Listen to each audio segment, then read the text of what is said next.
Matthieu, chapitre 13. Ce jour-là, Jésus sortit de la maison et s'assit au bord du lac. La foule se rassembla autour de lui, si nombreuse qu'il monta dans une barque où il s'assit. Toute la foule se tenait sur le rivage. Il leur parla en parabole sur beaucoup de choses. Il dit, un semeur sortit pour semer. Comme il semait, une partie de la semence tomba le long du chemin. Les oiseaux vinrent et la mangèrent.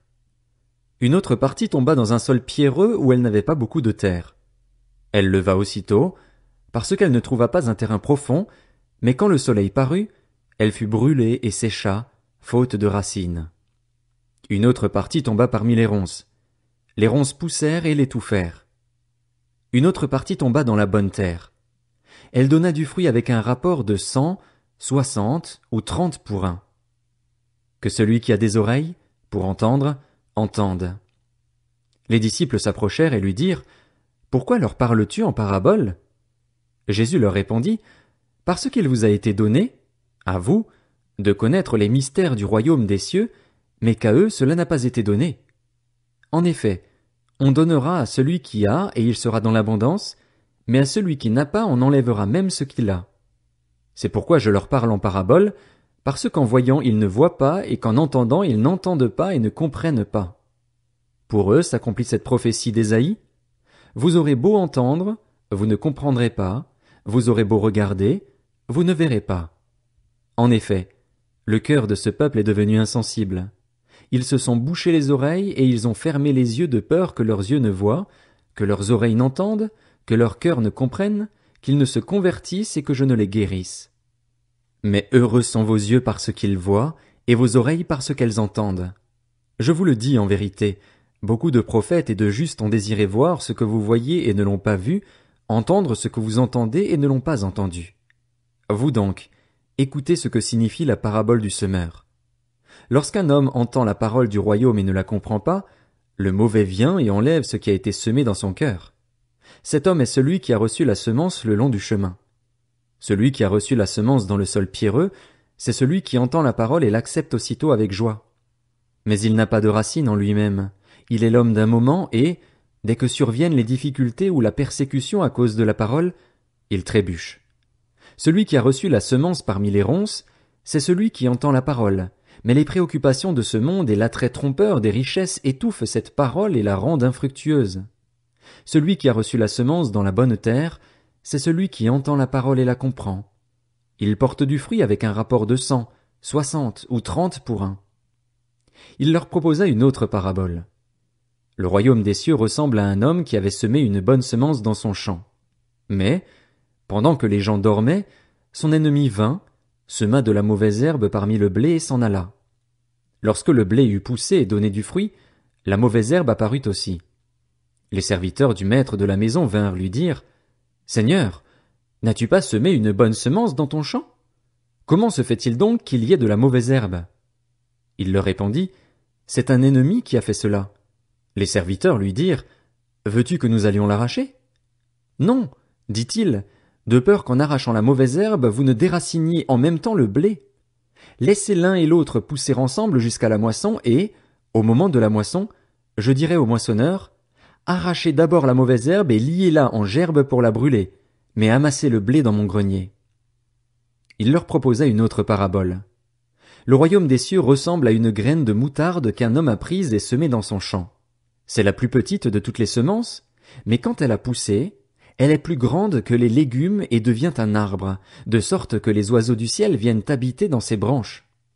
Il leur dit cette autre parabole. Le royaume des cieux ressemble à du levain qu'une femme a pris et mis dans 3 mesures de farine pour faire lever toute la pâte.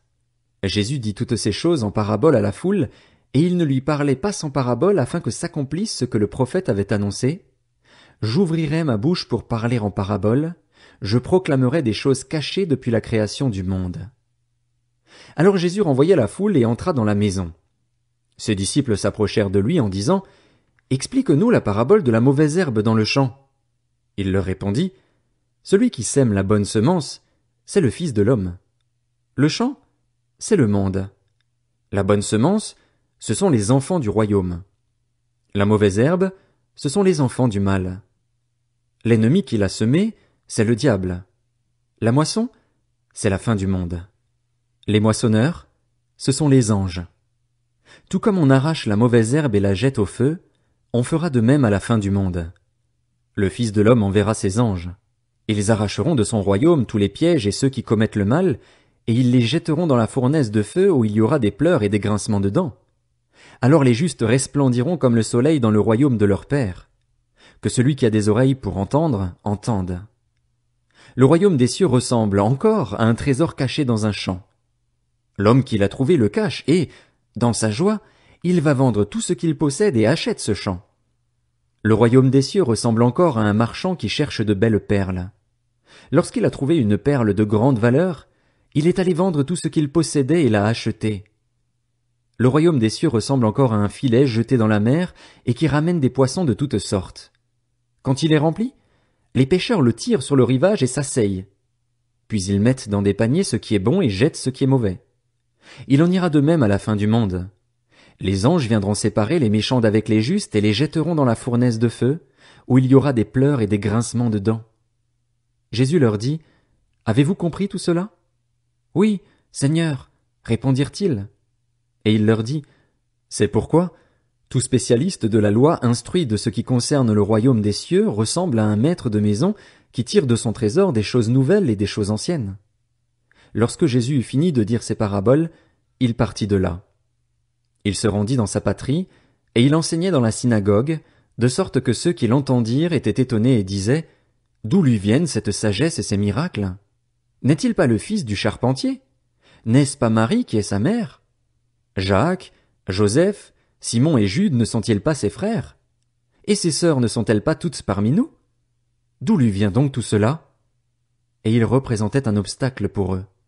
Mais Jésus leur dit, « Un prophète n'est méprisé que dans sa patrie et dans sa famille. » Il ne fit pas beaucoup de miracles à cet endroit à cause de leur incrédulité. Matthieu, chapitre 14. À cette époque-là, Hérode le tétrarque entendit parler de Jésus, et il dit à ses serviteurs, « C'est Jean-Baptiste, il est ressuscité, et c'est pour cela qu'il a le pouvoir de faire des miracles. » En effet, Hérode avait fait arrêter Jean. Il l'avait enchaîné et mis en prison à cause d'Hérodiade, la femme de son frère Philippe, car Jean lui disait, « Il ne t'est pas permis de l'avoir pour femme. » Il voulait le faire mourir, mais il redoutait les réactions de la foule parce qu'elle considérait Jean comme un prophète. Or, lorsqu'on célébra l'anniversaire d'Hérode, la fille d'Hérodiade dansa au milieu des invités et plut à Hérode, de sorte qu'il promit avec serment de lui donner ce qu'elle demanderait. À l'instigation de sa mère, elle dit, « Donne-moi ici, sur un plat, la tête de Jean-Baptiste. » Le roi fut attristé, mais, à cause de ses serments et des invités, il ordonna de la lui donner et il envoya décapiter Jean dans la prison. Sa tête fut apportée sur un plat et donnée à la jeune fille, qui l'apporta à sa mère. Les disciples de Jean vinrent prendre son corps et l'ensevelir. Puis ils allèrent l'annoncer à Jésus. À cette nouvelle, Jésus partit de là dans une barque pour se retirer à l'écart dans un endroit désert. L'ayant appris, la foule sortit des villes et le suivit à pied. Quand Jésus sortit de la barque, il vit une grande foule et fut rempli de compassion pour elle, et il guérit les malades. Le soir venu, les disciples s'approchèrent de lui et dirent, « Cet endroit est désert et l'heure est déjà avancée. Renvoie la foule, afin qu'elle aille dans les villages pour s'acheter des vivres. » Jésus leur répondit, « Ils n'ont pas besoin de s'en aller. Donnez-leur vous-même à manger. » Mais ils lui dirent, « Nous n'avons ici que 5 pains et 2 poissons. » « Apportez-les-moi ici, » leur dit Jésus. Il fit asseoir la foule sur l'herbe, prit les 5 pains et les 2 poissons, leva les yeux vers le ciel et prononça la prière de bénédiction. Puis il rompit les pains et les donna aux disciples, qui les distribuèrent à la foule. Tous mangèrent et furent rassasiés, et l'on emporta 12 paniers pleins des morceaux qui restaient. Ceux qui avaient mangé étaient environ 5000 hommes, sans compter les femmes et les enfants. Aussitôt après, Jésus obligea les disciples à monter dans la barque et à le précéder sur l'autre rive pendant qu'il renverrait la foule. Quand il l'eut renvoyé, il monta sur la montagne pour prier à l'écart et, le soir venu, il était là seul. La barque se trouvait déjà au milieu du lac, battue par les vagues, car le vent était contraire. À la fin de la nuit, Jésus alla vers eux en marchant sur le lac. Quand les disciples le virent marcher sur le lac, ils furent affolés et dirent « C'est un fantôme !» Et, dans leur frayeur, ils poussèrent des cris. Jésus leur dit aussitôt « Rassurez-vous, c'est moi, n'ayez pas peur. » Pierre lui répondit « Seigneur, si c'est toi, ordonne-moi d'aller vers toi sur l'eau. » Jésus lui dit « Viens. » Pierre sortit de la barque et marcha sur l'eau pour aller vers Jésus, mais, voyant que le vent était fort, il eut peur et, comme il commençait à s'enfoncer, il s'écria « Seigneur, sauve-moi !» Aussitôt Jésus tendit la main, l'empoigna et lui dit « Homme de peu de foi, pourquoi as-tu douté ?» Ils montèrent dans la barque, et le vent tomba. Ceux qui étaient dans la barque vinrent se prosterner devant Jésus en disant « Tu es vraiment le Fils de Dieu. » Après avoir traversé le lac, ils arrivèrent dans la région de Génézareth. Les habitants de cet endroit reconnurent Jésus. Ils envoyèrent des messagers dans tous les environs et on lui amena tous les malades. Ils le suppliaient de leur permettre seulement de toucher le bord de son vêtement, et tous ceux qui le touchèrent furent guéris. Matthieu, chapitre 15. Alors des pharisiens et des spécialistes de la loi vinrent de Jérusalem trouver Jésus et dirent « Pourquoi tes disciples transgressent-ils la tradition des anciens ?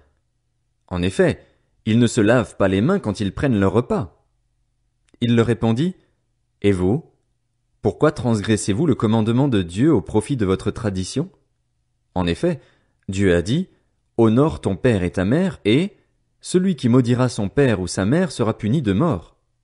Mais d'après vous, celui qui dira à son père ou à sa mère « Ce dont j'aurais pu t'assister est une offrande à Dieu » n'est pas tenu d'honorer son père ou sa mère. Vous annulez ainsi la parole de Dieu au profit de votre tradition. Hypocrite, Ésaïe a bien prophétisé sur vous quand il a dit « Ce peuple prétend s'approcher de moi et m'honore des lèvres, mais son cœur est éloigné de moi. C'est faussement qu'il m'honore en donnant des enseignements qui sont des commandements humains. » Jésus appela la foule à lui et dit « Écoutez-moi et comprenez bien. Ce n'est pas ce qui entre dans la bouche qui rend l'homme impur, mais ce qui sort de la bouche. Voilà ce qui rend l'homme impur. » Alors ses disciples s'approchèrent et lui dirent « Sais-tu que les pharisiens ont été scandalisés d'entendre ces paroles ?» Il répondit « Toute plante que n'a pas plantée mon Père céleste sera déracinée.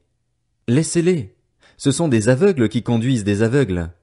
Si un aveugle conduit un aveugle, ils tomberont tous les deux dans un fossé. » Pierre prit la parole et lui dit « Explique-nous cette parabole. » Jésus dit « Vous aussi, vous êtes encore sans intelligence ? Ne comprenez-vous pas encore que tout ce qui entre dans la bouche va dans le ventre, puis est évacué dans les toilettes ? Mais ce qui sort de la bouche vient du cœur, et c'est ce qui rend l'homme impur. En effet, c'est du cœur que viennent les mauvaises pensées, les meurtres, les adultères, l'immoralité sexuelle, les vols, les faux témoignages, les calomnies. Voilà ce qui rend l'homme impur. Mais manger sans s'être lavé les mains, cela ne rend pas l'homme impur. » Jésus partit de là et se retira dans le territoire de Tyr et de Sidon.